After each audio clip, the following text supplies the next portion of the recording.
Hey everybody, Sean Hatzel here, the owner of Get Lean in 12 and Stubborn Fat Expert for people over 35 years old. And in today's video, I'm going to do part 2 of my series on the myth that carbs are responsible for obesity and today's most deadly diseases. The fact is, strategically eating more carbs the right way can optimize hormones and help you burn more belly fat. And I proved this in the last video when I used these 4 examples. The Tarahumara and Kitavans Indian tribes ate 70% carbs. There was literally 0 obesity in these tribes and they had 0 disease. And I don't know if I pronounced them the right way, by the way. Japan and China are a perfect example. They still eat 50 to 60% carbohydrates till this day, and they have a longer life expectancy and lower obesity rates and lower disease rates than the rest of the world. Then there's the blue zones. These are the areas of the world where they have more people living to be 100 years old than anywhere else, and the majority of them thrive on a high-carb diet. And the last most powerful example was the 60-day potato diet. When Chris Voigt protested against the government removing potatoes from the school lunch program, he ate nothing but potatoes, 20 potatoes a day for 60 days straight. Obviously, he was cooking them in a healthy way, wasn't deep frying and eating french fries. But when he was done, the results were profound. He was 22 pounds lighter, and his glucose, cholesterol, triglycerides all responded better than they would have if he was taking a couple prescription medicines. So I would never advocate eating all potatoes like that, obviously, but it just goes to show you that carbs don't necessarily make you fat.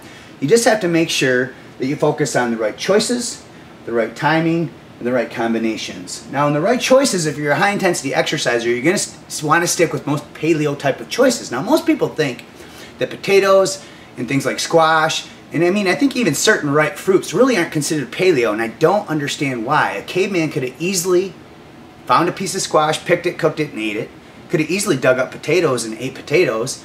And depending on the area of the earth that they're on and what season it is, they could have easily eaten lots of seasonal ripe fruits. So these are the high-carb foods that can help you burn more belly fat. You just have to understand how to time them the right way and how to combine them the right way.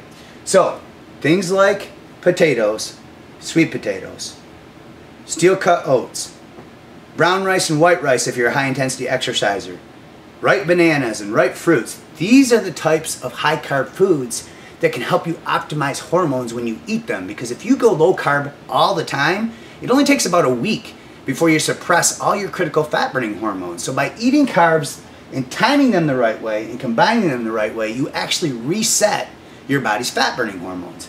So there's 2 best times to eat carbs. The first one is after a workout. Remember, after a workout, the muscles are like a sponge that's been wrung dry.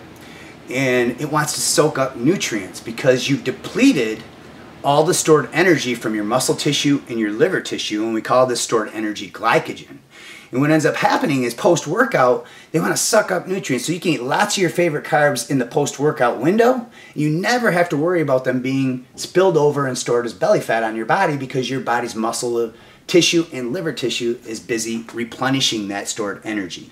The next thing is combinations, and this is the key. So when you eat carbs in your post-workout window, you want to make sure that you combine it with a lean quality protein. You can obviously have vegetables anytime you want. They don't make people fat. Never heard of veggies making people fat. So just make sure that you combine it, because when you eat a carb by itself, it sends a high insulin spike, and when your insulin is elevated, remember, that puts your body into a fat storing environment. So make sure you have some protein with your carbs. And then the second best time to eat carbs, if you work out in the morning on an empty stomach, is the night before, about 2 hours before bed.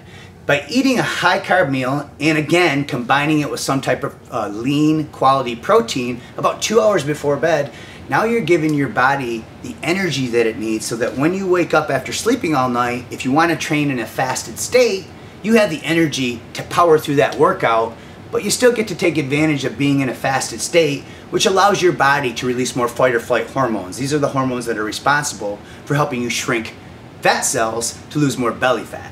So hopefully this gives you a snapshot on why carbs are not responsible for obesity and today's most deadly diseases. Now you just have to make sure that you're moving right based on your age category. So if you got something out of this video, please do me a favor, click the like button and share it so we can spread the word about why carbs don't make you fat. And then somewhere around this video I put a link that you can click or tap, and you can get instant access to a free report called the Over 40 Stubborn Fat Sequence. And this is a 12-minute protocol specifically designed for the hormonal condition of people over 35 years old. So if you're in your 40s, 50s, or 60s, you're going to want to get your hands on this report, because in 12 short minutes, it will show you how to elevate your metabolic rate for up to 48 hours, how to reactivate your declining fat loss hormones, and how to potentially increase growth hormone 400 to 700%. So thanks for watching this, and keep going strong.